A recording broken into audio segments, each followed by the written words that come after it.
Bienvenue au webinaire consacré à la cybersécurité. Donc, les micros sont coupés. Le webinaire va durer une cinquantaine de minutes. À l'issue, nous aurons des questions que vous pourrez poser dans le chat qui est à votre disposition. Nous surveillons ce chat et nous notons les questions. On essaiera de les poser quand même au fil de l'eau, au fil des diapos, mais on les traitera, je pense, certaines en fin de chat. Sachez que la diffusion de ce webinaire en replay sera en replay sur la chaîne YouTube de la CCI Hérault. Voilà. Donc, bienvenue à ce webinaire consacré à la cybersécurité, plus précisément à la vision que peut avoir un assureur sur le cyberrisque, sur la notion de cyberrisque. Donc, je me présente, Jean-Christophe Poncet, au service d'appui des entreprises de la CCI Hérault. Je vous précise que ce webinaire de la CCI Hérault s'effectue en partenariat avec le groupe AXA, qui va donc nous donner sa vision en tant qu'assureur et son approche en matière de cyber-risque. La menace cyber, vous le savez, donc aujourd'hui, n'est plus une simple hypothèse dans nos économies de plus en plus interconnectées, reposant sur les technologies numériques. C'est désormais un facteur de risque avéré pour toute entreprise, qu'elle soit TPE, PME, PMI, pour toute collectivité ou individu. Nous sommes tous utilisateurs de ces technologies. Donc, le contexte technologique numérique a évolué, vous le savez, très rapidement depuis un peu plus d'une décennie à la faveur des nouveaux usages type réseaux sociaux, l'utilisation des réseaux sociaux. Et désormais, toute entreprise, par le biais de ses salariés, est confrontée à ce risque, en fait. Donc, nous avons donc, en termes d'usage, l'apparition des réseaux sociaux, le développement des réseaux sociaux. Nous avons l'utilisation d'outils ultra connectés tels que sont les smartphones, par exemple, et un nouveau contexte qui est apparu donc à la faveur de la RSE, amplifié par le phénomène Covid, qui est le télétravail. Donc, au vu de ce contexte, aujourd'hui, un salarié peut se connecter à ses outils d'entreprise depuis son domicile, depuis ses outils, depuis son ordinateur, à sa boîte mail, sur un ERP, sur un CRM, outils qui sont stratégiques, sensibles pour une entreprise, véritable colonne vertébrale d'une entreprise. C'est donc à la faveur de ce contexte et des nouveaux usages numériques donc, utilisés par les salariés qu'on parle d'une plus grande surface d'exposition des entreprises au cyber-risque. Donc, connaître l'approche du tiers assureur couvrant ce risque, c'est fondamental pour tout entrepreneur soucieux de la pérennité de son entreprise, de son activité. Nous allons aborder aujourd'hui avec AXA les notions notamment de solutions proposées en matière d'assurance cyber, en commençant par un état des lieux et quelques retours d'expérience sur le sujet. Comment l'assureur chiffre ce risque, ses modes de prise en charge au titre de l'assurance et bien sûr ses limites. Je vais donc laisser la parole à messieurs Montiel et Crine, à qui je vais laisser le soin de se présenter et puis nous donner cet éclairage sur la vision de l'assureur en matière de cyber-risque. Voilà. Merci Jean-Christophe, le décor est bien planté. Voilà, donc je vais me présenter, je suis Michel Montiel, je suis associé à Michel Guay, je suis agent général AXA, spécialisé dans le risque d'entreprise et nous évoluons à Montpellier, mais nous interférons sur le territoire national. En préambule, d'abord, je voudrais, en mon nom, celui d'Olivier également présent aujourd'hui, celui d'Emmanuel Perret et d'AXA France, remercier la CCI de l'Hérault, son président, André Dadjari, ses collaborateurs, ses élus, pour leur accueil pour ce webinaire. La cybersécurité, oui, effectivement, sujet hautement d'actualité. Ce matin encore, la radio annonçait que le département de l'Ardèche venait de se faire hacker, et que ça allait causer vraisemblablement de lourdes conséquences. Voilà. Donc, nous intervenons au niveau des entreprises sur l'ensemble des risques d'entreprise. Et pour ce faire, nous sommes accompagnés également de spécialistes. Olivier à mes côtés, je laisserai Olivier se présenter. Interfère sur certains sujets, dont la cybersécurité. Voilà. Donc, nous allons je dirais, traiter aujourd'hui un sujet ô combien d'actualité, boosté et reboosté par tous les phénomènes et malheureusement tous les événements tristes que nous connaissons actuellement, avec notamment la guerre en Ukraine, bien évidemment, où les sujets de cyberattaque font résonance quotidiennement au travers des journaux télévisés. Voilà, je laisse à présent Olivier se présenter. Merci. Donc, moi, je suis Olivier Crine. Je suis inspecteur risque entreprise sur différents départements de la région. Effectivement, j'interviens sur certains sujets donc en appui de nos agents, tout simplement. Donc, le risque cyber en entreprise, c'est très simple. Aujourd'hui, donc, on va vous afficher une toute première slide. Alors, je ne suis pas là pour vous faire peur. Voilà. Plus de 3700 attaques par seconde sont déjouées dans le monde. Donc, je parle de toute attaque, effectivement, cyber. Et je suis peut-être même loin de la vérité, puisque l'année dernière, l'ANSSI a déclaré qu'il y avait 225% d'augmentation d'attaques cyber. Donc, c'est vraiment un phénomène qui, aujourd'hui, prend de l'ampleur et coûte beaucoup d'argent à nos entreprises. Quelques chiffres qui nous interpellent. 71% des dirigeants se disent préoccupés par l'entreprise, donc sur le cyber-risque. Simplement, nous, de notre côté, lorsqu'on regarde le taux d'équipement des TPE, PME, aujourd'hui, il est de 8%. Donc, moi, je vous pose la question, est-ce que vous avez attendu que votre voisin brûle pour vous assurer en incendie? Le risque cyber, ça arrive à tout le monde, et vous, en tant que chef d'entreprise, ne vous posez pas la question, est-ce que je vais être attaqué? Posez-vous la question plutôt, quand vais-je être attaqué? 2 entreprises sur 3 ont été touchées en 2020. Alors, il n'y a pas la publicité qu'on peut entendre sur des grands groupes, ou comme on a eu effectivement hier soir l'Ardèche, le département de l'Ardèche qui se fait attaquer parce que c'est public, c'est connu. Mais il faut savoir qu'aujourd'hui, 2 entreprises sur 3 sont attaquées, sont touchées par une cyber-risque. On n'est plus dans un facteur d'hypothèse, mais vraiment un risque avéré aujourd'hui. Tout à fait. Non seulement un risque avéré, mais en plus, force est de constater que toutes les entreprises sont une cible potentielle, qu'elles soient grosses, petites. Les hackers aujourd'hui ont également, je dirais, remarqué qu'il est peut-être parfois plus facile d'hacker des petites entreprises et de récolter multiples petites sommes d'argent plutôt qu'une grosse au travers, si tant est, la rançon est être proportionnelle à leur chiffre d'affaires. Et mentionnons qu'il existe un marché du hack, on va dire, de la cyberattaque, où des appels d'offres sur le dark web s'effectuent. Et voilà, qui, à coût de 100 000 € va essayer de pénétrer tel système parce que des commerciaux vont vendre une flotte d'ordinateurs à une entreprise et il va falloir la pirater avant que la négociation ait lieu. Ce serait bien de l'attaquer. C'est un exemple. Tout existe, effectivement. Voilà. En coût, la cybercriminalité coûterait 700 millions d'euros par an aux PME. Aujourd'hui, juste à titre d'exemple, est-ce que vous entendez parler d'une attaque de fourgon blindé? Ça n'existe pratiquement plus. Aujourd'hui, la cybercriminalité est beaucoup plus rémunérateur que effectivement d'essayer d'attaquer un magasin, d'attaquer un fourgon blindé. C'est beaucoup moins risqué puisqu'en plus on est chez nous, on a le petit café à côté et puis ça rapporte gros. 41% des entreprises de 0 à 9 salariés et 44% de 9 à 50 salariés ont subi plusieurs attaques. Vous voyez, donc ce n'est pas les grosses entreprises qui sont attaquées prioritairement. Ce sont les PME et les TPE et PME qui sont attaqués, puisque souvent moins sensibilisés au cyber-risque et souvent moins protégés. Et n'oublions pas que depuis mai 2018, vous avez une loi qui est passée au niveau européen qui précise que toute entreprise doit protéger ses données. Si vous faites voler ces données, vous avez l'obligation d'indiquer à tous vos clients que vous êtes fait voler vos données. Il faut prévenir également la CNIL, et la CNIL ne manquera pas de venir vous voir en disant OK, qu'est-ce que vous aviez fait pour protéger vos données et qu'avez-vous mis en place suite à l'attaque, qu'avez-vous mis en place pour à nouveau protéger ces données. Juste à titre d'exemple, il y a 3-4 ans, Darty a pris 100 000 € d'amende parce qu'il n'avait pas fait le nécessaire suite à une attaque. Ça peut coûter jusqu'à 4% du chiffre d'affaires mondial. L'amende peut être jusqu'à 4% du chiffre d'affaires mondial. Donc, ce n'est pas à négliger.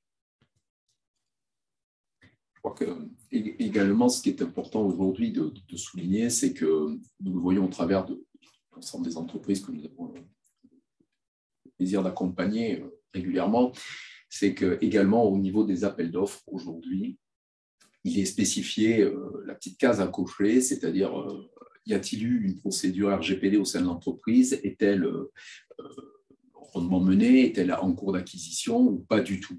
Mais au-delà de tout ça, il est important de dire que certaines sociétés seront plus enclines de travailler avec des entreprises dès l'instant où elles seront cyberprotégées, parce que de par, je dirais, l'obsolescence d'un outil informatique ou l'absence de protection, elles peuvent à un moment donné potentiellement représenter un danger pour l'entreprise avec laquelle elle va travailler. Voilà, donc c'est important de dire qu'il est, au même titre aujourd'hui, dans le cadre RSE, RGPD, la cybersécurité est un argument, et surtout la protection des données est un argument aujourd'hui pour conquérir de nouveaux marchés, être partenaire d'entreprises, quelles qu'elles soient, mais surtout aussi de grosses entreprises lors d'appels d'offres. Alors, petite remarque,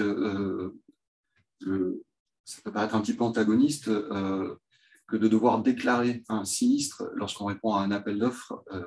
On va souvent travailler avec un groupe d'entreprises, en fait, parce qu'on risque de passer pour le mouton noir au niveau des partenaires, en fait. Mais bon, ça, c'est le risque d'image, en fait. Hein. C'est un risque qu'on abordera tout à l'heure, que vous pouvez aussi. Par contre, il est absolument nécessaire de le faire, effectivement, hein, pour que, dans le cadre, vous l'avez mentionné, du RGPD, on va en profiter pour préciser les acronymes. Donc, RGPD, Règlement général sur la protection des données. Tout à l'heure, on parlait aussi de l'ANSSI, donc l'Agence nationale de sécurité des systèmes d'information, et la CNIL, la Commission nationale d'informatique et des libertés. Donc, vous avez rappelé les amendes, en fait, hein, qui peuvent aller jusqu'à 3-4% du chiffre d'affaires mondial. Oui, c'est important de le préciser, voilà, parce qu'il ne s'agit pas que du chiffre d'affaires réalisé sur le territoire français. Attention. D'accord. Et donc, du coup, obligation pour toute entreprise qui se ferait donc subtiliser, voire modifier aussi les données d'une base de données, de déclarer donc auprès de la CNIL et de ses partenaires, de ses clients, en fait, hein, tous ceux qui font l'objet d'une donnée subtilisée, de déclarer ce sinistre, en fait. Alors, non seulement il y a obligation, mais force est de constater quand même que beaucoup de petites structures, les grosses entreprises, comme ce matin, bien évidemment, une institution, le département de l'Ardèche va communiquer parce qu'on est sur un sujet très important. Après, beaucoup de petites et moyennes entreprises se font aujourd'hui hacker, elles sont rançonnées et elles ne déclarent pas fatalement leur sinistre. Il est souvent plus facile de répondre, malheureusement, ce qui est formellement interdit, aux exigences des hackers, que d'essayer, je dirais, de mettre sur l'information publique le fait qu'effectivement, on a connu une défaillance sur la matière. Voilà. Après, aujourd'hui, déclarer auprès des entreprises avec lesquelles une société sera amenée à collaborer, qu'elle ait un sinistre, ça peut être aussi un avantage, parce que dès l'instant où l'entreprise aura vécu une cyberattaque, croyez-moi, elle prendra toutes les dispositions pour ne plus jamais revivre le phénomène. Donc, on saura très bien qu'elle sera bien protégée par la suite. Voilà. Bien sûr. Bien sûr. Alors, quelles sont les questions que vous devez vous poser, vous, en tant qu'entreprise? Est-ce que mes données clients sont susceptibles d'intéresser un tiers ou un concurrent? Très souvent, on se dit, attendez, je suis menuisier, je prends l'exemple, voilà. Pourquoi est-ce qu'on viendrait me prendre mes données? Simplement, pensez-vous que ces données pourraient intéresser vos concurrents? Vous avez tous des concurrents. Qu'est-ce qu'aimeraient savoir les concurrents sur vous? Où vous achetez vos matières premières? Comment vous payez vos salariés? Quels sont vos fournisseurs? Quels sont vos clients? Imaginez que je pirate 4-5 sociétés qui font la même chose que vous, et je vais voir un concurrent lui dire, voilà, tiens, pour 1 000 €, je te donne toutes ces données. Je pense qu'il serait très intéressé pour prendre l'ensemble du marché, peut-être essayer de voir les devis qui sont en cours et puis d'aller voir les clients en disant, moi, je vous fais 10% de moins, peut-être qu'il y aura la possibilité. Donc, toutes les données que vous avez dans vos machines peuvent intéresser quelqu'un. Bien sûr. Alors, on parlait des données stockées dans les machines. Dans une base de données, on parle de pseudonymisation de la base de données, c'est-à-dire qu'on n'a jamais le nom, le prénom en clair, en dur dans la base de données, mais on a plutôt 2 bases différentes, cryptées, on va dire. On ne peut pas les exploiter comme ça normalement, hein. Ça, c'est les précaux de la CNIL. Voilà, c'était une petite remarque sur le sujet. Et alors une question, est-il possible de localiser les cyberbandes en France? Alors, question particulière.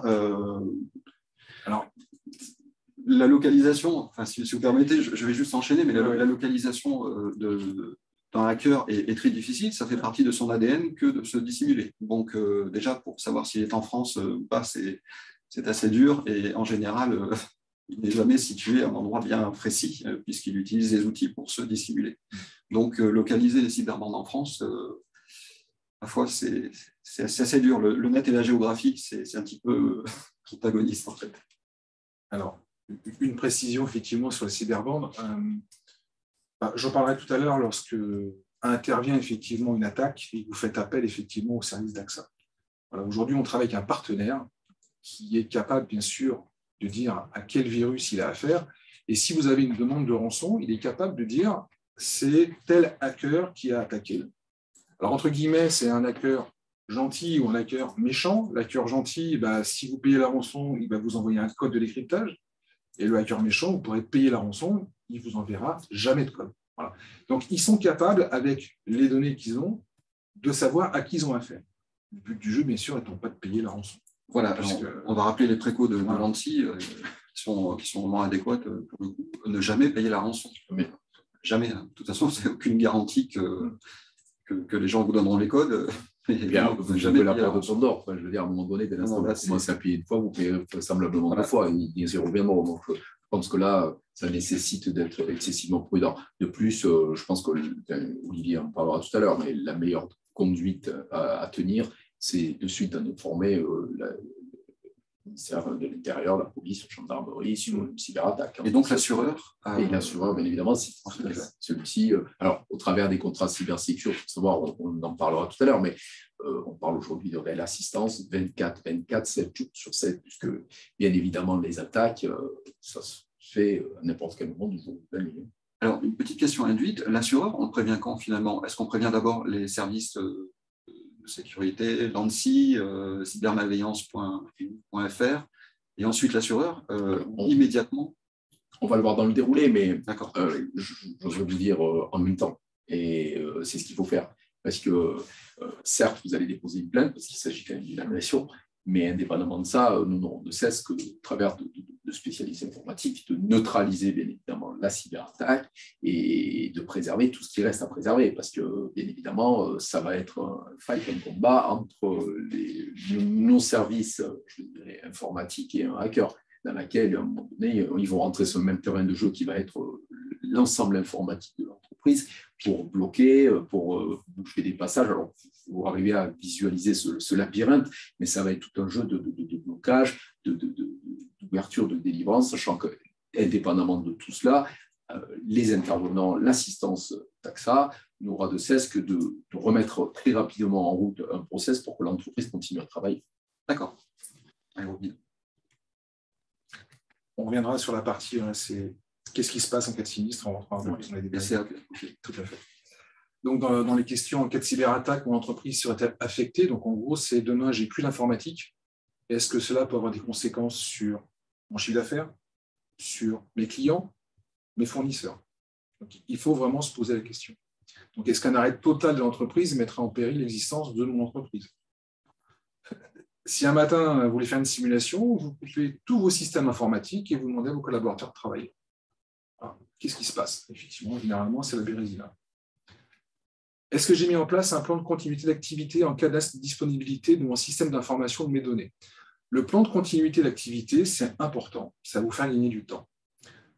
Peut-être que dans vos entreprises, vous avez créé un plan de continuité en cas d'incendie. En fait, ça veut dire quoi, ce plan de continuité? C'est, il m'arrive cet événement, qu'est-ce que je dois faire? Si aujourd'hui, vous l'avez écrit, vous allez gagner un temps certain. J'ai plus d'informatique, qui je dois appeler? Comment je préviens mes collaborateurs? Est-ce que je suis assuré? Où est le numéro de téléphone pour appeler?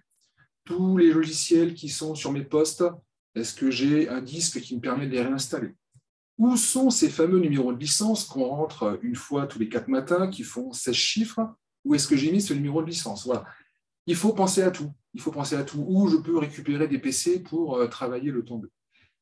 Si vous l'avez écrit, vous allez gagner 2 jours facilement et vous pourrez mettre en place une reprise d'activité beaucoup plus rapide. Donc, pensez à l'écrire. D'autant, Olivier, qu'il sera important de transmettre à l'assistance d'AXA tous les codes. Si vous êtes obligé d'appeler le responsable du service comptabilité gestion, le responsable des achats pour leur demander leur code d'accès parce qu'ils n'ont pas été effectivement répertoriés sur une liste exhaustive, on va perdre d'autant plus de temps. Je crois que ce qui est important également de souligner lorsqu'on fait cette évaluation de la potentialité des risques sur une cyberattaque, c'est d'intégrer à ce niveau un sujet qui est très régulièrement abordé avec les chefs d'entreprise. En tous les cas, c'est ce que je vois moi sur le terrain avec AXA, mon associé. Il y a un sujet avec les chefs d'entreprise que nous parlons, c'est la perte d'exploitation. Si à un moment donné, leurs locaux, leurs bureaux, leurs usines brûlent, on évalue la perte d'exploitation, c'est-à-dire du jour au lendemain, vous ne pouvez plus travailler dans vos locaux, qu'est-ce que ça va coûter et qu'est-ce que nous devons prendre en compte pour parer à cette carence financière, cette période de non-travail. C'est la même chose sur la cyberattaque. À un moment donné, on pourra vous donner des exemples tout à l'heure, mais quand vous voyez les montants que donnera tout à l'heure Olivier sur des attaques qui ont été faites sur des entreprises, on peut parler certes en dizaines de milliers d'euros, mais en centaines de millions d'euros. Donc, il faut être bien, je dirais, bien en phase avec la potentialité et les dommages causés par une cyberattaque et bien parler de perte d'exploitation également. D'accord. Donc, nous comprenons en fait que le temps d'arrêt de toute activité, pour vous en tant qu'assureur, est fondamental. Il va se chiffrer donc financièrement. D'où l'importance, et ce pourquoi vous insistez, de mettre en place ce qu'on appelle un PCA, plan de continuité d'activité, ou un PRA, plan de reprise d'activité, qui est en fait une feuille de route pour l'entreprise qu'elle doit avoir préparée en amont, qui fait que si je coupe le courant aujourd'hui, ou si je me fais attaquer, comment et dans quel ordre je remets mes machines en route? Est-ce que j'ai du matériel qu'on appelle de spare, un serveur numéro 2, par exemple, pour remettre mes applications, mon ERP, ma boîte mail, etc. Un contrôleur de domaine, pour parler un peu plus techniquement, qui va contenir, par exemple, Active Directory, enfin ma base d'utilisateurs, en fait, mes mots de passe admin, mes accès aux ressources réseau, etc. Donc, est-ce que j'ai tout ça dans l'entreprise de prêt au cas où, en fait. Donc, ça, c'est quelque chose que vous regardez pour chiffrer le risque et pour proposer donc aux entreprises. Alors oui, mais à ce niveau-là, je voudrais apporter une précision. Je crois que ce qui est important, et les chefs d'entreprise aujourd'hui présents le comprendront, à un moment donné, vous parlez de sauvegarde de données dans une entreprise. Oui. Un nombre de fois, nous nous retrouvons avec des chefs d'entreprise avec lesquels nous abordons la sauvegarde des données. Et à la question, est-ce que si demain, vos entrepôts, vos bureaux, est-ce que demain, AXA vous resitue sur un autre site, est-ce que vous avez la capacité de redémarrer votre entreprise immédiatement? Et tout appartient à cette sauvegarde qui va vous redonner les éléments au moment où vous avez fermé les portes de la société le soir à 20h. Il en est de même pour une cyberattaque. C'est-à-dire que, est-ce que vous aurez conservé ces données pour pouvoir vous redémarrer au plus tôt? Donc oui, c'est un paramètre que nous prendrons en compte. Et sans vous dévoiler de secret, s'il n'y a pas à minima ces sauvegardes-là, je pense que ça va être très compliqué. On est dans les prérequis d'assurer l'entreprise. Les prérequis, on y reviendra après, mais ça en fait partie. Alors, souvent, effectivement, on se préoccupe de la cybercriminalité, mais souvent, on se dit que ça n'arrive qu'aux autres. Je vais vous donner quelques exemples. Alors, je vous donne deux exemples, effectivement. Donc, c'est des groupes très importants. On a Saint-Gobain, qui a chiffré sa perte à 220 millions d'euros. Saint-Gobain, grosse boîte, ils ont des ingénieurs informatiques, ils ont des gens qui travaillent spécifiquement sur le domaine informatique, ils ont quand même réussi à se faire pirater. Ça leur a coûté 220 millions d'euros. Le groupe Lich Charmel, alors qui est bien connu des dames, puisqu'il s'occupe de sous-vêtements féminins, vous allez sur Internet, vous tapez Lich Charmel, ils sont aujourd'hui en redressement judiciaire. Donc c'est toujours une belle boîte, en espérant qu'effectivement ça finisse bien pour eux, qu'ils puissent redémarrer. Et puis des cas que vous n'entendrez jamais parler parce que ce sont des TPE et des PME. Je vous donne simplement des exemples. Malveillance interne avec vol de données. Tout simplement, dans une société qui était sur Béziers, le DRH a reçu un collaborateur qui était en CDD et il n'a pas été mis titulaire. Avant de partir, qu'est-ce qu'il a fait? Il a pris toutes les données clients et il a introduit un virus dans les machines. Donc ça, c'est une malveillance interne. Ça a coûté plus de 40 000 euros à la boîte pour tout remettre en ordre, mais c'est une toute petite société. Le ransomware, c'est ce qu'il y a de plus aujourd'hui. Il faut savoir que la France est le pays qui fait l'objet de plus de ransomware. Alors, pour une raison qu'on peut expliquer, Jusqu'à l'année dernière, les assureurs acceptaient de payer la rançon pour accélérer parfois le processus de remise en cours de l'entreprise. Simplement, il faut savoir que le parquet, donc la cellule cybercriminalité, a pointé du doigt les assureurs devant le Sénat en disant « La France est le pays qui fait le plus d'objets de ransomware ». Et ils nous ont pointé du doigt, c'est parce que les assureurs payent la rançon. Donc, on a arrêté. C'est encore en discussion. Donc, aujourd'hui, il faut savoir que malheureusement, la France est le pays, effectivement, où on a le plus de ransomware. Donc ça, c'est pareil, c'est le vendredi soir, vous partez chez vous, et puis avant d'éteindre votre écran, vous avez un superbe message qui vous dit toutes vos données sont cryptées, si vous voulez les récupérer, il faut nous payer. Sachant que ces ransomware arrivent souvent par mail, en fait, des liens piégés par mail, et c'est vrai que le mail est un facteur propagateur de virus et de malware assez important. Donc ceci explique peut-être cela aussi. Attention, oui, dans les clics de mail. La cyberextorsion de fonds. Alors ça, c'est une entreprise sur Montélimar. C'est très simple. Tu parlais du mail tout à l'heure.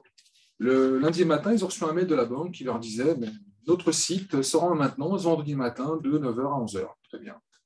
Le mercredi, ils reçoivent un nouveau mail de la même banque. Nous vous rappelons que notre site sera en maintenance et pour mettre à jour vos données, merci de remplir le document joint et nous le renvoyer. J'ouvre le document, je remplis ce qu'il y a marqué et je renvoie l'adresse mail. Le vendredi matin, le site, effectivement, est en maintenance, donc impossible d'y accéder. Le vendredi après-midi, la comptable veut accéder au site toujours en maintenance. Ils ont dû avoir un problème. Le lundi matin, elle recommence, elle dit je vais essayer d'aller sur la banque, site toujours en maintenance. Bizarre. Le mardi, elle réessaye, toujours en maintenance. Donc elle appelle la banque, elle dit voilà, vous avez un souci, moi il faut absolument que j'ai accès à mes comptes. Donc la banque lui répond notre site fonctionne très bien, depuis vendredi 11h, il est mis en route. D'accord, vous pouvez me donner la position de mes comptes? 0. Ils se sont fait piquer 20 000 € sur leur compte. En fait, c'est très simple. Le premier mail, c'était un vrai mail. Le deuxième, c'était un faux mail. Et dans la pièce jointe, il y avait un virus qui, en fait, donnait accès aux hackers à toute l'informatique de la société et qu'à chaque fois qu'elle interrogeait la banque, ça lui mettait un message, le site est en maintenance. Donc, effectivement, le mail, c'est une arme redoutable. Alors, là, la vision de l'assureur est intéressante. Sur ce cas-là, notamment, vous qualifiez ça de faute humaine, parce qu'il y a des mails qui sont très, très bien faits. Tout à fait. C'est quoi? C'est une erreur? C'est un risque que vous couvrez, en fait, tout à fait. Du moment qu'il y a effectivement, on a cliqué sur une pièce jointe et qu'il y a introduction d'un virus, c'est couvert. Maintenant, il faut faire la différence entre je reçois un mail d'un fournisseur. Le fournisseur me rappelle que la dernière facture n'est toujours pas payée, mais qu'en fait, il a changé de RIB. Donc, la collaboratrice, le collaborateur, le comptable, va rentrer le nouveau RIB et va payer la facture. Et il s'avère que c'était un faux mail. Donc, boîte mail du fournisseur piratée, j'ai envoyé une fausse facture et j'ai envoyé un RIB. Là, ce n'est pas couvert. Ça, c'est du process interne. Lorsque j'ai un changement de RIB d'un de mes fournisseurs, je dois systématiquement passer un appel téléphonique. Est-ce que c'est bien vous qui avez fait? Alors, les changements de RIB, il n'y en a pas tous les 4 matins. On ne change pas de banque comme de vêtements tous les matins. J'appelle mon fournisseur. Est-ce que c'est bien vous qui m'avez envoyé ce mail? Est-ce que c'est bien sur RIB? Et je fais le changement. Et ensuite, je paye la facture. Donc ça, c'est du process interne. Alors, il y a un moyen de le garantir. C'est une option qu'on appelle l'option fraude. Il y a un moyen de le garantir. Mais là, on va vous poser plein de questions sur tous les process. Qui peut payer quoi? Est-ce qu'il y a des sommes limitées? Est-ce qu'il y a besoin de signature? Voilà. Mais ça, ce n'est pas couvert par le contrat cyber. D'accord. Comme un peu la fraude au président, je ne sais pas si vous connaissez, c'est l'appel du vendredi après-midi où on met la pression à un collaborateur pour essayer de faire un virement parce qu'il y a un rachat de société, il y a des emplois qui sont en jeu. Voilà. Ça, c'est du process interne. Je ne fais pas un virement de quelqu'un que je ne connais pas, que je n'ai pas vu physiquement, avant de demander une dérogation à 1, 2, 3 personnes si nécessaire. Olivier, on peut citer quand même comme exemple les nombreux, je précise, les nombreux clubs de football qui, pendant les périodes de mercato H-4 avant la clôture, ont commis des erreurs colossales en matière de transfert de fonds eu égard à l'achat de joueurs. Et alors, ça peut faire sourire, mais quand on connaît aujourd'hui le marché des joueurs dans le monde du football, ça représente des sommes colossales. Je voudrais apporter également une précision, parce qu'on est en train de parler de cybersécurité, et il faut également étendre la vision, non seulement l'outil informatique, mais une chose importante également, les lignes téléphoniques. On parlait du vendredi soir, 20h, on coupe le téléphone, on coupe les ordinateurs. Le lundi matin, vous recevez un coup de téléphone d'Orange qui vous dit « Tiens, il s'est passé des choses bizarres ce week-end sur votre ligne. » C'est-à-dire, écoutez, vous avez consommé 15 000 € de téléphone. Donc là aussi, vous pouvez être victime d'une attaque dans l'utilisation de vos lignes téléphoniques qui vont être utilisées par des hackers durant tout le week-end pour de transferts de données qui, au lieu d'utiliser au compte d'une société ou autre, ils ont été missionnés pour trouver des bandes passantes à un prix très raisonnable, voire totalement gratuite. Et vous vous retrouvez. Alors, moi, personnellement, je l'ai vécu à 2 reprises avec des clients qui ont été victimes de ce désagrément et pour lesquels, manifestement, après avoir appelé Orange en disant « Mais attendez, vous êtes en droit de réclamer une prestation et puis une indemnisation par rapport à une utilisation ». Et ils sont incapables de le prouver. Ils sont incapables de montrer la défaillance. Donc, ils ont payé. Et vous êtes obligé de vous acquitter de vos factures de téléphone. Voilà. Donc, attention aussi à ce genre de sujet. C'est pris bien évidemment ça en compte, on verra plus tard par notre système national. Voilà. D'accord, alors une question donc justement par rapport à ce que nous évoquions juste avant. Peut-on mettre en place des logiciels anti-spam pour se protéger des mails frauduleux? On va projeter un petit peu la question sur la vision de l'assureur. Est-ce que pour vous, c'est une condition sine qua non de mettre en place des logiciels anti-spam dans vos préconisations, dans vos prérequis? Et finalement, est-ce que c'est quelque chose qui est efficace pour se protéger de mails frauduleux? Comment vous voyez la chose, en fait? Moi, je dis protégez-vous au maximum. Si effectivement, vous pouvez mettre un logiciel, alors il existe plusieurs types de logiciels qui vont dire attention, j'accepte que certaines adresses mail qui peuvent m'écrire. Ou alors, si j'ai une nouvelle adresse mail qui m'écrit, je veux une vérification, je vais envoyer un code sur le téléphone pour vérifier que c'est bien la bonne personne qui m'écrit. Après, c'est compliqué le mail, mais ça vient aussi dans la formation des collaborateurs. Est-ce que le mail que je reçois, est-ce que c'est bien la personne qui est affichée en haut? Vous savez, on va en parler tout à l'heure sur la formation des collaborateurs. Quand vous placez simplement votre curseur sur le mail, vous avez un petit pop-up qui s'ouvre et ça vous donne le réel expéditeur du mail. Et ça, personne ne le fait. D'accord. Personne ne le fait. Mais oui, on peut mettre des logiciels effectivement anti-spam. Jean-Christophe, un fait. Oui, c'est important aujourd'hui de dire aux collaborateurs et l'organisation du monde du travail nous contraint, il est interdit de fumer dans des locaux. Il faut expliquer, dans le cadre de la prévention, certaines règles en matière informatique aux collaborateurs. Et là, on met le doigt sur un sujet tout aussi important que les anti-spam, c'est la prévention. Une anecdote, le groupe Ikea, les hackers s'amusaient, ils n'y arrivaient pas, ça les a passablement énervés, donc ils n'arrivaient pas à pousser la porte, ils sont rentrés par la fenêtre. Ils ont distribué sur le parking, donc siège Ikea, ils ont jeté des clés USB à l'entrée de la porte de service du personnel. Et bien évidemment, l'erreur qui ne devait jamais être commise l'a été. Un des collaborateurs a ramassé la clé USB, puis il a dit « qui c'est qui a donc perdu cette clé ?» Il a bien évidemment plugué, et le résultat, on le connaît. Donc, c'est de la prévention, c'est de l'éducation, c'est à un moment donné répéter, oui, on n'a pas le droit de fumer dans les entrepôts, mais non, attention, la cybersécurité commence aussi par de la prévention informatique. D'accord. Ce que je retiens de ce que vous avez dit en tant qu'assureur, donc votre vision concernant les attaques techniques, ça vous couvrez. Par contre, les attaques liées au process, au défaut de process, c'est plus délicat. Tout à fait. Alors, dans le cas du contrat cyber, ce n'est pas garanti. Il y a différentes options, effectivement, qu'on appelle l'option fraude. Ça peut être garanti. Dans le cas du contrat cyber, ce n'est pas garanti. D'accord. Donc, c'est des options qu'on rajoute en fait à un contrat. Tout à fait. D'accord. Après, bien évidemment, Jean-Christophe, tout à l'heure, on parlait anti-spam et autres.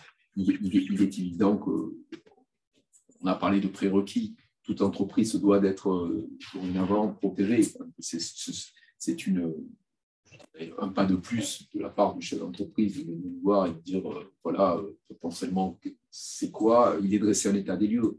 On ne peut pas démarrer à zéro. Et j'oserais dire, si derrière l'écran aujourd'hui, il y a des entreprises qui ne se sont pas posées les questions et qui n'ont pas mis en interne déjà à minima certaines barrières, allez-y vite. À l'issue, travaillez vite. Voilà. D'accord. Merci. Donc, c'est un rapide tour effectivement de ce qu'on peut avoir comme type d'attaque. Donc, atteinte aux informations, donc aux données suite à une malveillance, donc c'est l'exemple que je donnais tout à l'heure. L'atteinte à la e-réputation, donc il faudrait bien faire l'objet, effectivement, le chef d'entreprise ou la société peut faire l'objet de diffamation. Le contrat peut intervenir. Voilà, sur un forum, par exemple, si vous avez la société Intel, c'est des voleurs, c'est des escrocs, le chef d'entreprise, bref, avec des mots très sympathiques, dans le contrat cyber, par exemple, on peut faire intervenir. Je l'expliquerai tout à l'heure comment. Donc, la malveillance interne, c'est l'exemple que je vous donnais tout à l'heure, le ransomware, le cyberdétournement, l'exemple que je vous donnais tout à l'heure, le cyberdétournement de lignes téléphoniques. Donc, effectivement, on peut faire l'objet d'internement de ligne. Alors, ça, généralement, c'est une pratique. Les rois, ce sont les Africains, où ils prennent la main sur le standard. Et certains appellent les numéros spéciaux à 5 € la minute. Et effectivement, le lundi matin, quand vous vous réveillez, vous avez une certaine facture qui vous arrive. Il y a une question en rentre. Y a-t-il des lignes téléphoniques plus ou moins vulnérables? Alors, c'est les lignes VoIP, on le voit par IP notamment, qui sont basées sur TCP/IP. Donc, TCP/IP, donc le protocole d'Internet, j'aurais tendance à dire qu'elles sont aussi vulnérables que le protocole Internet lui-même. Tout à fait. Après, alors, elles sont vulnérables et généralement, c'est géré par un mot de passe. Donc, l'assureur vous dira le détournement de ligne téléphonique, je vais vous le garantir, mais attention, votre standard téléphonique doit être géré par un mot de passe. Pas le mot de passe d'origine, parce que vous pensez bien que les hackers connaissent, si vous avez un standard géré par Siemens ou Samsung, ou je ne sais pas ce qu'ils disent comme marque, ils connaissent le mot de passe d'origine. Donc, si vous ne l'avez pas changé, ils vont très facilement rentrer à l'intérieur. Donc, protégez votre standard téléphonique par un mot de passe que vous avez choisi. Le piratage de sites Internet. Je pourrais vous raconter une belle histoire aussi. On a un de nos clients qui faisait du e-commerce et puis du jour au lendemain, il s'est aperçu que ses ventes baissaient. Donc, il a essayé de comprendre et en fait, quand on allait sur Google, on mettait le nom de sa société, il apparaissait bien un site qui était exactement le même que lui, puisqu'en plus, il s'était fait aspirer son site Internet. Sauf qu'effectivement, lorsqu'on payait en carte bleue, ça n'allait pas chez lui. Et les clients qui commandaient ne recevaient jamais les marchandises. Et en plus, il était très fort, le pirate, il avait mis en place un service après-vente. C'est-à-dire qu'il avait mis en place une personne qui répondait au téléphone. Non, monsieur, vous inquiétez pas, on a eu quelques soucis, vu le contexte actuel, il y a un petit peu de retard dans les marchandises, ce qui lui a permis de faire durer son site jusqu'à ce qu'effectivement, notre client s'aperçoive qu'il y avait un site parallèle qui avait été ouvert. Et alors, vous êtes intervenu comment sur ce cas précis? Le but du jeu, c'est de fermer le site le plus vite possible de la personne qui existe, mettre en place une cellule de communication pour essayer auprès des clients qui pouvaient éventuellement connaître, mais par contre, tous les clients qui vont réclamer par la suite, c'est expliquer ce qui s'était passé, et puis les 200, 300, 400 € qu'ils avaient versés. Et alors là, ils remboursent en fait, du coup, parce que... D'accord. Il n'y a aucune preuve. Après, demain, n'importe qui peut dire « j'ai commandé sur ce site ». Alors, il a un débit de carte bleue, mais nous, dans ce cas-là, ce n'est pas garanti. Nous, on va garantir le client. Notre société, on ne va pas garantir effectivement les clients qui ont fait l'objet d'un piratage. Enfin, ceux qui ont commandé et qui n'ont jamais reçu leur marchandise. D'accord. Alors, ça rejoint un petit peu la question qui me tient à cœur au niveau des prestataires qui font du site web. On a des prestataires donc, qui sont très efficaces et qui sont des TPE qui ont la tête dans le guidon, en fait. Ils peuvent administrer une vingtaine, une trentaine de clients avec des sites e-commerce, notamment, qui sont, par exemple, sous une solution très utilisée open source qu'on appelle WordPress. Donc, WordPress, 90% des prestataires le déploient. Avec une brique WooCommerce, on a un site e-commerce. Donc, ces TPE gèrent des clients. Ces TPE prestataires informatiques, prestataires web gèrent des clients. Vous savez que les solutions open source type WordPress sont sujettes à faille 0D. Faille 0D, c'est une communauté de développeurs qui va lever la main pour dire « mais regardez, il y a une faille dans votre logiciel, il faudrait la rectifier ». Le problème, c'est que les hackers adorent les failles 0D puisqu'ils s'insinuent dans le temps de résolution. Avant que ce soit résolu, justement, ils sont au courant de la faille et ils vont essayer d'attaquer le site par ce biais-là. Du coup, quid de la responsabilité d'un prestataire qui administre 20 sites s'il y en a un qui se fait hacker à cause d'une faille 0D, par exemple? Alors, comment ça marche, les niveaux de responsabilité là? Leur métier, c'est effectivement de créer des sites web. Donc, ce sont des professionnels qui utilisent des outils qui sont mis à jour régulièrement. Si effectivement le prestataire utilise ce type d'outil, sa responsabilité ne pourra pas être recherchée. Maintenant, s'il utilise un outil des années 90 qui est plus mis à jour et qui dit à son client « allez-y, il n'y a pas de problème », sa responsabilité pourra être recherchée parce qu'il n'a pas fait le nécessaire pour être protégé au maximum. Je vais juste prendre l'exemple, qui est un peu gros, peut-être caricatural, mais je prends Microsoft qui développe aujourd'hui son outil à des milliards d'exemplaires et qui fait l'objet souvent de failles de sécurité, mais il les bouche au fur et à mesure pour récupérer. Microsoft n'est pas responsable des attaques qu'il peut avoir. Un prestataire de service qui va offrir un produit utilisé avec des outils mis à jour, sa responsabilité ne pourra pas être recherchée. À ce stade, Olivier parle de responsabilité, on sera sur un contrat de toute autre teneur, puisqu'il s'agira de la responsabilité civile professionnelle. C'est-à-dire que son métier, il est couvert pour. Donc, vous avez des contrats type pour ces intervenants-là? Évidemment, en matière d'entreprise, nous couvrons le risque d'entreprise. Par définition, c'est l'objet même de l'entreprise. Il fait des sites officiels à condition d'avoir, je dirais, travaillé dans les règles de l'art avec des outils reconnus. Bien évidemment, si à un moment donné, il y a une problématique, nous saurons répondre pour l'entreprise, bien évidemment, mais au titre de la responsabilité civile professionnelle. Merci. Dernier risque, le cyberespionnage économique industriel, qui existe pour trouver un brevet sur le marché alors que vous ne l'avez pas encore commercialisé. Vous avez peut-être à l'intérieur de votre machine un virus qui donne des informations. Juste à titre d'exemple, un virus met en moyenne 3 semaines avant d'être détecté ou éventuellement de se mettre en route. Le virus va être introduit dans votre système informatique et puis il aura ordre de, une fois que tu auras infecté X machines, tu vas te mettre en route. Voilà. Et vous avez peut-être aussi des virus qui donnent simplement une vision de ce que vous faites et qui renvoie un hacker quand vous tapez sur votre clavier, qui renvoie un hacker toute cette image. Vous tapez sur votre clavier, Société Générale ou BNP ou je ne sais quoi comme banque. Derrière, vous allez taper votre code confidentiel. Vous allez peut-être taper un mot de passe. Tout ça est renvoyé à un hacker. Donc, un virus peut être également silencieux. Alors là, on est dans le cadre d'une attaque très ciblée. Ce n'est pas la majorité des attaques sur le marché. On va dire que c'est 20% et 80%, c'est du phishing, des choses comme ça. Mais là, on est dans des équipes qui travaillent pour aller dérober, utiliser les données ou mettre en panne un appareil, par exemple industriel, informatique. En général, ce sont des attaques en 4 phases, c'est-à-dire qu'il y a une phase d'identification, de planification du maillon faible numérique dans l'entreprise, un salarié, des pratiques douteuses, et puis là, on s'utilise le petit mot de passe qui va bien pour se connecter dans le réseau. Ensuite, on a une phase d'intrusion, donc j'ai ce mot de passe, je rentre dans le réseau, et là, je peux lancer des outils, on va dire invisibles, qui vont aller scanner le réseau pour aller rechercher des machines, le cœur du système informatique, notamment, j'en parlais tout à l'heure, des contrôleurs de domaine, par exemple, qui contiennent les mots de passe, les accès aux ressources et qui gèrent le réseau de l'entreprise. Ensuite, la charge est posée, le malware est posé, et puis la dernière phase en fait, du pirate, dans ces cas-là que vous évoquez, c'est la dissimulation. C'est-à-dire que la charge est posée, personne n'est au courant, moi je me retire, mais en attendant, j'ai créé par exemple un mot de passe admin qui me permet de me connecter à l'insu de tout le monde sur le réseau et d'avoir accès à tout ce qui va bien. Voilà, donc c'était un petit laïus sur les diverses phases d'attaque dans ce cas précis de figure, où là, on parle de marché, d'appel d'offres à piratage finalement. Il y a une notion qu'on doit aussi intégrer, c'est la notion de manipulation. C'est-à-dire qu'un hacker peut très bien rentrer chez vous au début d'année et vous hacker au moment opportun.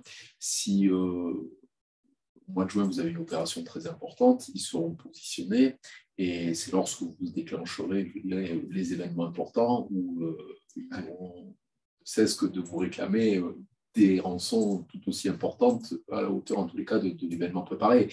C'est pour ça qu'il faut être très... J'ai une petite anecdote à ce sujet, un vendeur de pizza. Un vendeur de pizza, Coupe d'Europe de football, il est prêt pour répondre à toutes les sollicitations des téléspectateurs, se faire livrer les pizzas pour être tranquille devant le match.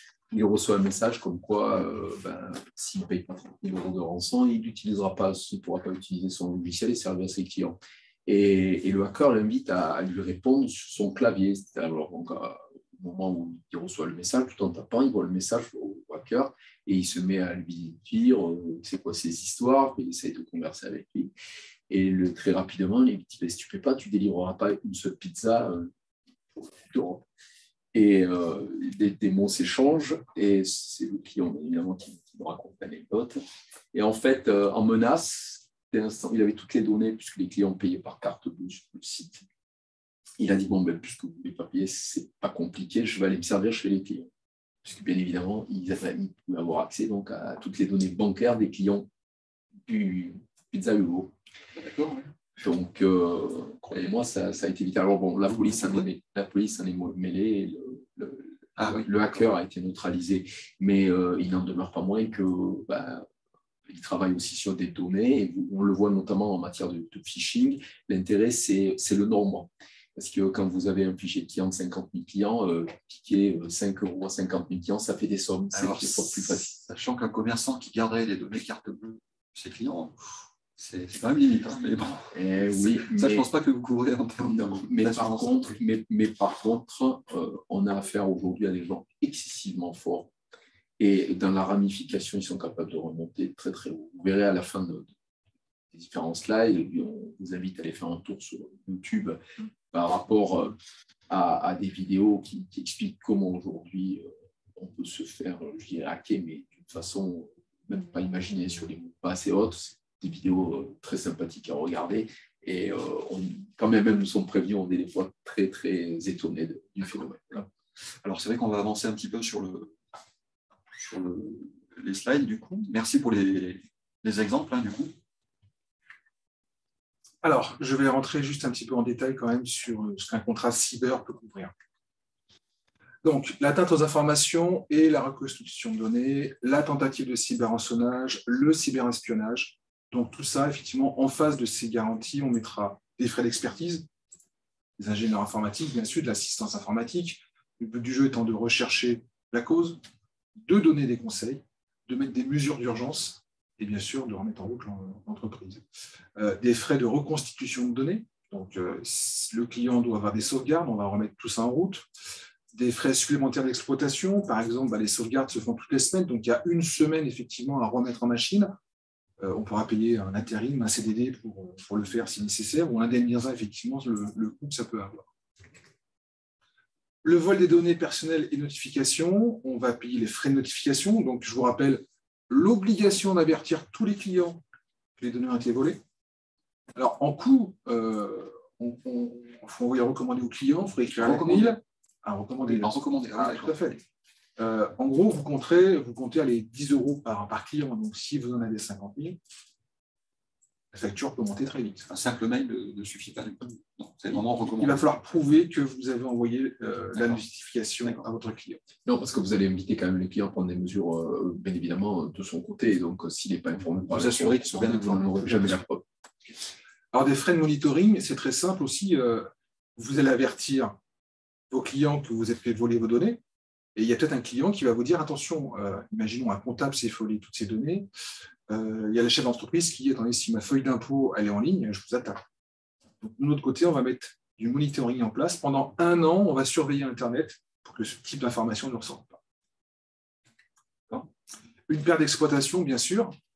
Alors, le contrat cyber, sur les contrats classiques, on a une perte d'exploitation qui va intervenir au bout de 3 jours d'arrêt de l'entreprise.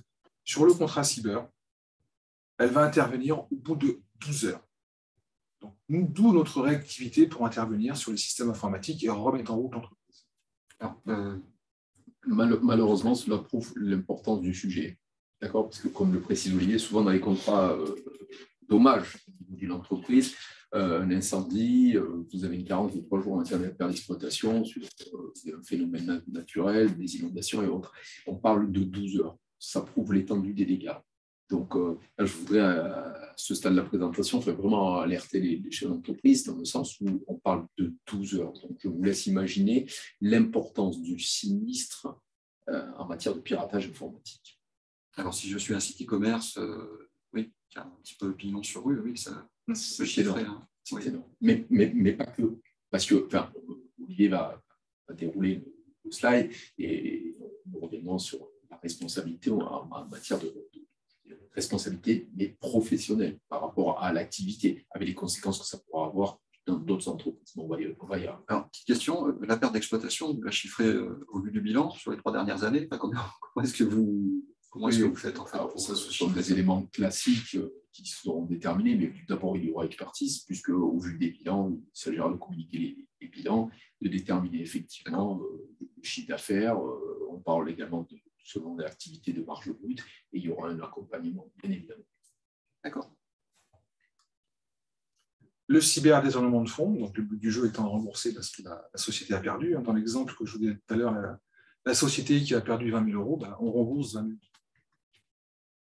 Et il y a bien sûr un papier très important qui est la responsabilité civile cyber, puisqu'une attaque dans l'entreprise peut avoir effectivement des conséquences chez les tiers. Un exemple, vous avez Renault qui commande chez un imprimeur des affiches parce que pendant les portes ouvertes, il va sortir son dernier modèle de la Clio 24 et il a commandé des affiches. Et puis cette imprimerie se fait hacker. Aujourd'hui, tout fonctionne par informatique et ils ne peuvent plus imprimer les affiches. Renault pourra très bien lui dire « Attendez, à cause de vous, mes portes ouvertes elles sont foutues parce que je n'ai pas pu communiquer. Donc, je vous demande éventuellement un dédommagement. » On pourra intervenir dans ce cas-là, puisqu'il peut y avoir des conséquences effectivement chez les tiers. Ou simplement, je parlais tout à l'heure du chef d'entreprise qui a vu sa fiche d'impôt s'afficher sur Internet, il pourra très bien porter plainte.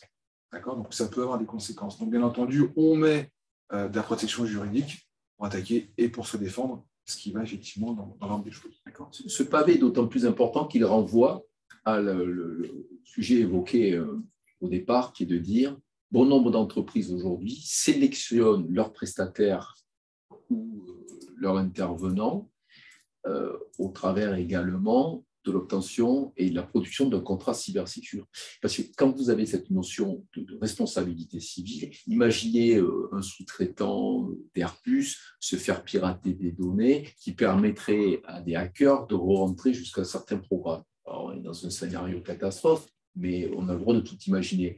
Et là, c'est vraiment de la responsabilité civile. Mais il n'en demeure pas moins que l'entreprise qui sera à l'origine de l'appel d'offres peut demander à ses sous-traitants d'être garantis sur le risque qui viendrait fatalement les impacter économiquement. Voilà, donc c'est prendre toute une succession de mesures qui permettent à l'entreprise de ne pas être seule face à une problématique financière importante. D'accord. Il est vrai que dans le monde de l'industriel, on a tendance à travailler de plus en plus en groupe. En fait, alors, lorsqu'on est un petit peu le mouton noir parce qu'on s'est fait pirater, on est couvert par AXA, par exemple. Jusqu'où peut aller la prise en charge? Est-ce que ça couvre l'image, en fait, le manque à gagner lié à l'image? Comment est-ce que vous chiffrez ça? Parce que c'est quand même... comment vous chiffrez ce risque-là, en fait? C'est pas évident à chiffrer ça. Non, c'est une grande discussion avec le client. D'accord. Voilà, effectivement, si on s'aperçoit qu'au fil du temps, il a une perte de chiffre d'affaires qui est liée à ça.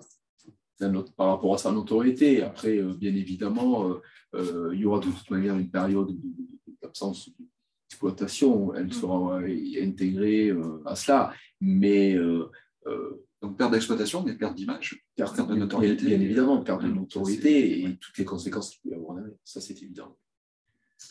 Tout à l'heure, on parlait de e-réputation. Je vous donnais l'exemple de l'entreprise ou du chef d'entreprise qui, sur un forum, fait l'objet de diffamation.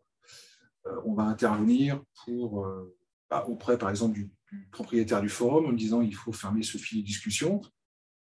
La personne peut très bien vous dire non, et c'est dans son droit. Donc, on fera appel à ce qu'on appelle une société de noyage qui va faire en sorte que lorsque vous allez sur Google, généralement, vous faites une recherche, vous allez sur la première page, la deuxième, la troisième, et on va rarement au-delà. Donc, le but de la société de noyage, c'est de faire en sorte que l'information arrive en 9e ou 10e page, en gros, ne soit pas accessible. D'accord.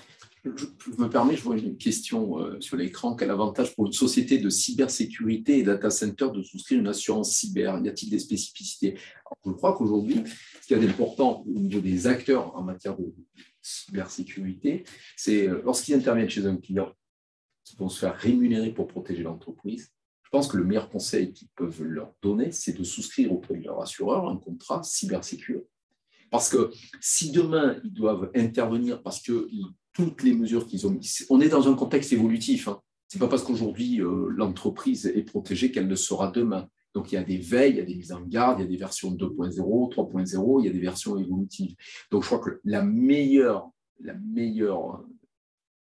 conseil qui peut être donné, c'est j'ai travaillé chez vous, mais attention, protégez-vous, prenez un risque, prenez une assurance qui va vous protéger en cas d'attaque.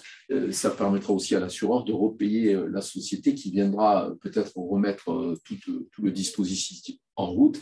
Et en fait, elle viendra chercher chez nous une rémunération pour payer cela. Alors, je vais approfondir un petit peu la question. Du coup, je suis une société qui fait de la cybersécurité. Est-ce que vous avez des produits spécifiques pour moi? Et bon, moi, je fais de la cybersécurité. Par exemple, j'ai un centre opérationnel de sécurité, j'ai un COS, par exemple. Donc, j'ai pas mal d'outils pour. Est-ce que vous avez des produits pour moi, en fait? Parce que je vois que vous êtes apte à gérer des crises majeures, donc vous avez forcément des centres opérationnels qui peuvent prendre en charge l'entreprise pendant une gestion de crise, qui ne sont peut-être pas forcément chez AXA, mais qui sont peut-être des prestataires. Mais moi, je suis une société de cybersécurité ou un data center. J'ai en interne, par exemple, ces ressources. Comment ça se passe, en fait? Est-ce que vous avez des choses spécifiques pour moi qui sont un plus, finalement? Il faut bien faire la barrière, à un moment donné, entre l'assureur et l'informatique. Nous ne sommes pas des informaticiens. Nous sommes là pour absorber l'impact financier que pourrait avoir une cybersécurité. Tout à l'heure, on disait la perte d'exploitation. Même si je suis prestataire informatique, je suis le meilleur du monde, je ne vais jamais garantir à mon client que je n'aurai pas d'attaque. D'accord ? Le prestataire va remettre en route éventuellement le système, mais une perte d'exploitation, il ne pourra pas y faire face. Un cyberdétournement, il ne pourra pas y faire face. Un ransomware, il ne pourra peut-être pas y faire face, puisqu'il faut quand même des connaissances et une capacité. Donc, l'assureur est là pour absorber l'impact financier que peut avoir une cyberattaque. Il y a le monde informatique qui va remettre en route effectivement le système. Le monde informatique, nous avons un partenaire pour ça. Voilà, je dirais comment ça se passe derrière. Voilà, nous avons un partenaire pour ça. Mais l'assureur est bien en tête qu'il est là pour vous aider à absorber financièrement ce que va vous coûter cette cyberattaque. D'accord. Merci pour la réponse. De façon un peu plus vulgaire, on peut faire le rapprochement avec un véhicule. L'assureur vous dédommagera sur la carrosserie abîmée lors d'un accident. Nous ne sommes pas garagistes. Voilà. Par contre, sur cette problématique forte, on a parlé d'assistance, comme l'assistance, comme elle existe également sur un véhicule. C'est-à-dire qu'on va vous orienter, on va faire au plus vite de pouvoir continuer votre chemin. Voilà. Donc là, dans ce cas-là, je suis une société de cybersécurité, vous m'orientez. Alors, mais la société de cybersécurité, en préambule, d'abord, elle sera couverte au titre de la responsabilité civile professionnelle. Après, il lui appartient également, elle aussi, mais si elle travaille avec des données des clients, d'être cyberprotégée et puis cyberassurée. Ça, c'est la première chose. Tout à l'heure, on a évoqué aussi les data centers. On a connu très récemment une problématique sur des data centers, mais ce n'était pas une cyberattaque, c'était un incendie. Mais c'est le propre d'un centre de données, c'est-à-dire que les données sont physiquement stockées un peu partout, redondantes. Et c'est le propre même de ces sociétés, c'est-à-dire qu'elles vont absorber, je dirais, la capacité à pouvoir vous réinjecter chez vous les données qui ont été stockées chez elles. D'accord, merci pour la réponse. Alors, on y vient. Comment ça se passe effectivement? Vous apercevez que vous faites l'objet d'un ransomware, vous avez un virus dans votre machine. Vous avez un numéro de téléphone qui est à votre disposition 24 heures sur 24, 7 jours sur 7. Lorsque vous appelez ce numéro de téléphone, l'ingénieur informatique que vous avez en face de vous va vous donner les premières préconisations, débrancher l'ordinateur du réseau, protéger votre serveur. Voilà. Et s'il ne peut pas résoudre le problème au téléphone, dès le lendemain matin, vous avez un ingénieur informatique qui se déplace dans vos locaux pour remettre en route votre système informatique. Donc, je vous rappelle, perte d'exploitation ou bout de 12 heures. Donc, on se doit effectivement de réagir très vite pour remettre en route l'entreprise pour qu'elle continue son activité. Donc, mesure d'urgence, il va investiguer, voir effectivement ce qu'on peut faire, il va réparer, il va chiffrer les dommages, éventuellement une perte d'exploitation. Il va donner des conseils aussi pour mieux se protéger. Peut-être que si le virus est rentré par une porte, il va vous dire comment boucher cette porte, tout simplement.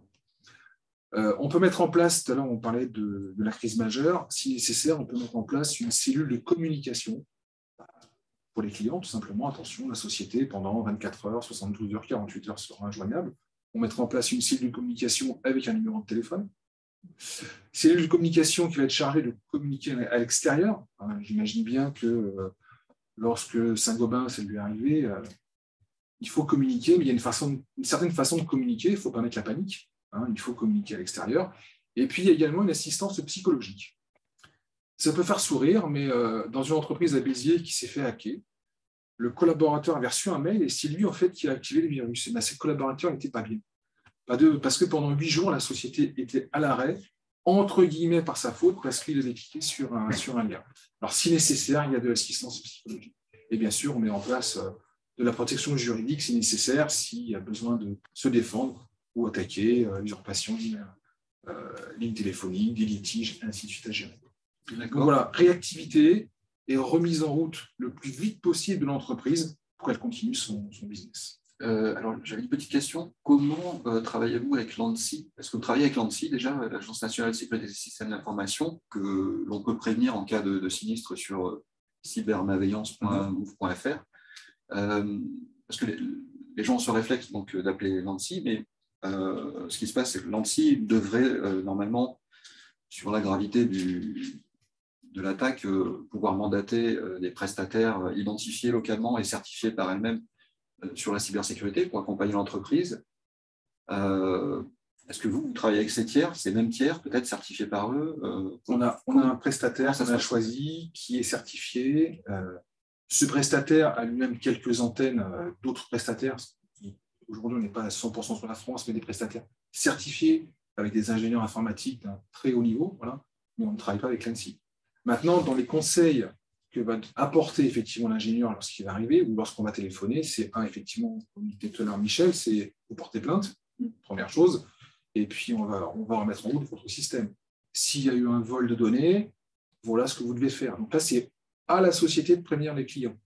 Ce n'est pas nous qui le faisons, pardon. Par contre, on va dédommager le temps que ça va prendre. Là, je vous disais entre 10 euros par client, on va dédommager. Voilà, mais l'entreprise a à sa charge les notifications et prévenir effectivement les clients. Je crois que ce qui est important également d'évoquer là, c'est qu'au niveau national et international, il existe un recensement de l'ensemble des virus, des différentes formes de hacking. Ce qui est important, c'est de pouvoir les répertorier, les travailler. Parce qu'aujourd'hui, je dirais, de recenser un virus, c'est une chose, mais de suite, vous avez des gens qui se mettent au travail pour connaître l'origine, comment il est intégré au sein de votre système informatique et surtout, quels sont les moyens de parade, de blocage. Donc, ils vont les étudier. Après, tout un chacun se souviendra d'avoir reçu un texto d'un copain lui informant que sur WhatsApp, il y avait un message qui tournait, qu'il ne fallait surtout pas appeler, qu'on allait se faire piquer les données. Donc, il y a aussi toute une communauté qui est en charge de parler de tous ces phénomènes, de manière à pouvoir clairement les identifier, d'anticiper et surtout d'éviter les erreurs. Parce qu'à un moment donné, vous allez recevoir des messages. Alors après, on est dans une problématique aujourd'hui où on reçoit une foultitude de messages et on ne sait plus qui est à l'origine du message et la véracité du message. Donc voilà, ça invite à être en alerte permanente. Mais le maître mot, c'est dans le cadre de la prévention, vous avez une problématique informatique, vous avez potentiellement un virus, il faut de suite le déclarer, l'évoquer et clairement le recenser. Voilà, alors puisqu'on parle d'antivirus, je vais en profiter pour aborder une question qui est posée depuis un petit moment. Un antivirus doit-il être certifié et autorisé en France? Alors, c'est un peu technique peut-être, je ne sais pas si vous avez une réponse. Non, mais c'est bien parce que ça nous permet de faire la transition avec la suite, où effectivement déjà, l'antivirus et le firewall, c'est la base. Donc, l'antivirus va analyser le système, le firewall va surveiller ce qui rentre et ce qui sort. Alors, est-ce qu'il doit être certifié en France? Vous avez sur le marché un nombre d'antivirus qui est assez innombrable. Vous avez des payants, vous avez des gratuits. Nous, on ne fera pas de publicité pour un antivirus. Parce qu'on n'est pas informaticien et que je n'aurai pas les compétences pour vous dire tel antivirus est meilleur que tel antivirus. Ce que je peux vous conseiller, c'est prenez un antivirus connu. Quelque chose qui a déjà fait ses preuves. Alors, si vous avez un nouveau qui sort sur le marché, qui vous promet je vais éradiquer 99,9% des virus, prenez plutôt une marque connue. Je m'en citais 3, comme ça je ne ferai pas de publicité. Vous avez McAfee, vous avez McAfee, vous avez Bitdefender, Alors, Kaspersky, on va l'oublier un petit peu en ce moment, ce qui se passe. Et puis un troisième, F-Secure, par exemple. Voilà. Donc, ce sont des antivirus connus et reconnus pour leur efficacité. Alors, c'est intéressant la notion d'antivirus, mais juste une petite remarque. C'est vrai que l'antivirus, on appelle ça, on a tendance à appeler ça EPP, Endpoint Protection Platform, où on trace des signatures de malware ou de virus. Mais en fait, les fonctionnalités ont grandement évolué et aujourd'hui, on parle d'EPP plus EDR. EDR, c'est-à-dire Endpoint Detection Response. C'est-à-dire qu'en fait, si on veut protéger son outil et ses segments réseau en entreprise, on va mettre en place des analyses comportementales. Par exemple, quelqu'un qui ferait un ping, un broadcast sur un segment réseau, bah, tiens, un ping pour aller trouver un serveur. Ça, c'est un comportement suspect.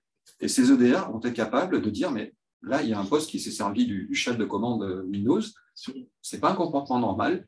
Et donc, ça, c'est la détection. Et il peut y avoir une réponse, c'est-à-dire l'EDR va couper directement la machine du réseau parce que comportement suspect. Aujourd'hui, c'est vrai qu'une protection adéquate, c'est EPP plus EDR. Donc, antivirus plus outil comportemental de défense. Dans l'outil comportemental, ça me permet une nouvelle fois de faire la transition sur la formation des collaborateurs sur la cybersécurité.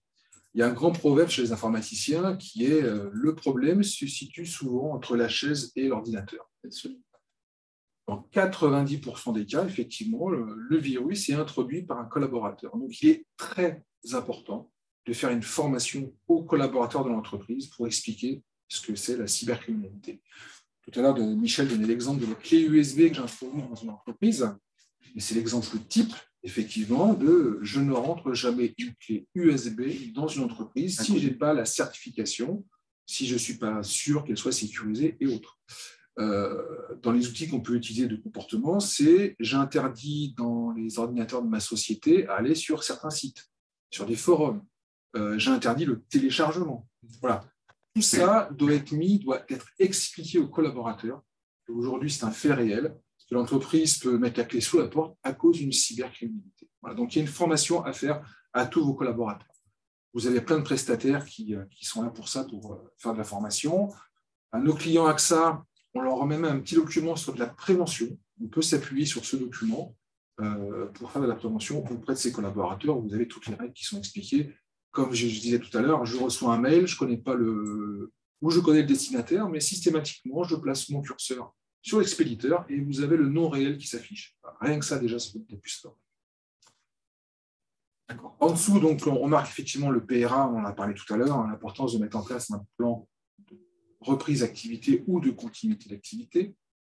Donc, le firewall et l'antivirus, j'en ai parlé, c'est la base.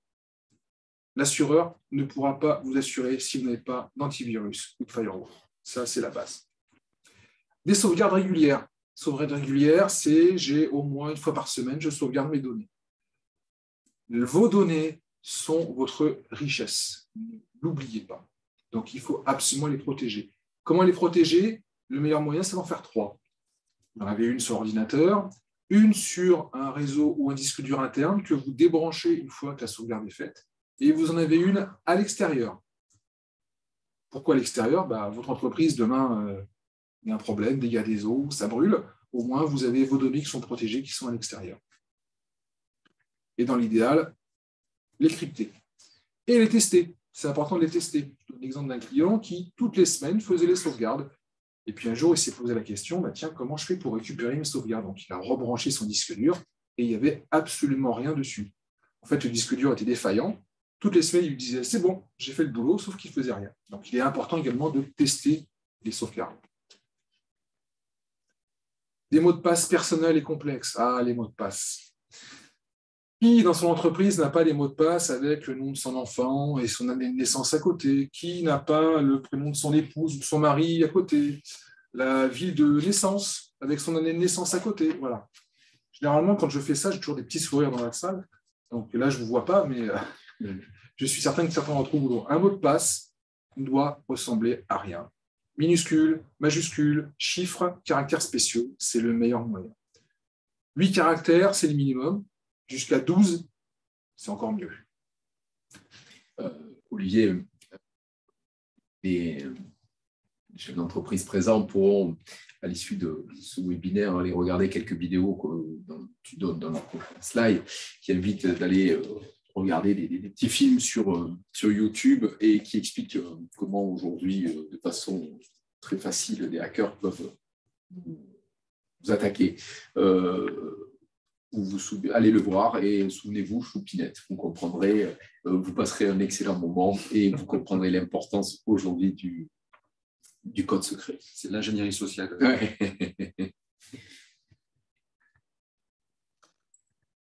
La mise à jour des pages de sécurité. Alors, ça veut dire quoi? C'est tout logiciel qui est installé sur une machine, donc de Windows à tous les logiciels que vous pouvez utiliser dans votre profession, reçoivent des mises à jour. Donc, ça peut être des mises à jour pour améliorer effectivement le logiciel, mais c'est aussi pour boucher des failles de sécurité. Il est important de laisser faire la machine, de ne pas bloquer ces mises à jour, puisque les hackers, eux, s'intéressent beaucoup à toutes ces mises à jour. Et si demain, Windows fait une mise à jour, le hacker va dire « Tiens, ils ont bouché une faille de sécurité ». Et il va utiliser cette porte d'entrée pour essayer d'introduire ces virus dans les machines.